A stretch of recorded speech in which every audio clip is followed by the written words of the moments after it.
North Imenti niwe Ambrose Kyalo ni arikithitie ati mtungi umwe ni atete utoro nyuma ya gutumira Nchobi itiagirite nturene ya Kambakia. Aria nande ikuo bikinyete biere nyuma ya wambere guta utoro njuma nthiru. Ni atumite ntumwa kiri baria bonde bomba kwithirwa banywite Nchobi ndege wikinya sibitari ni kenda kurigiria gikuo kana kinya mathina jogima kiri mwiri. Muthuri Murioki hari na riboti eje. Speedy wa North Imenti no Ambrose Kyalo nombite gutumiri nandi mutungi nombite kuthwa gitoturo ari mo baria bombere kurigitwa nyuma kuthwa banywite into bite kwereka kumantesia Kambakia. On second, that is yesterday,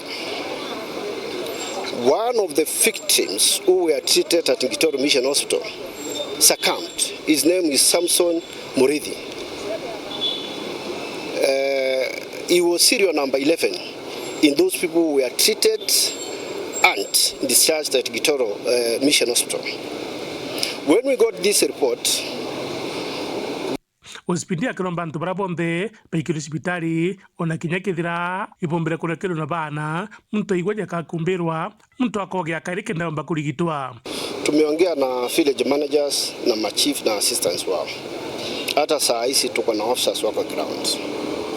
Tumesema ile watu wote wenye wanaweza kuwa walikunywa ile substance yenye ni sumu wanjitokeze, wasikae manyumbani, hakuna mtu atashikwa.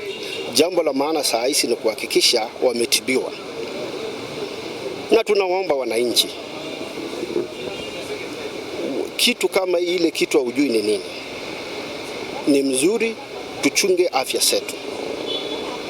Machifu tumewaeleza na village managers waende hizo mboma sote. Hata wale watu walitibiwa na wakaachiliwa, tunawaomba wakisikia ishara yoyote kidogo warudi tena hospitali na watatibiwa. Amnobu augatineje yomenetia matangi jaja akitangairo ng'ombe roterwa showground akiundu bubu ibute na mbere guchunkunwa.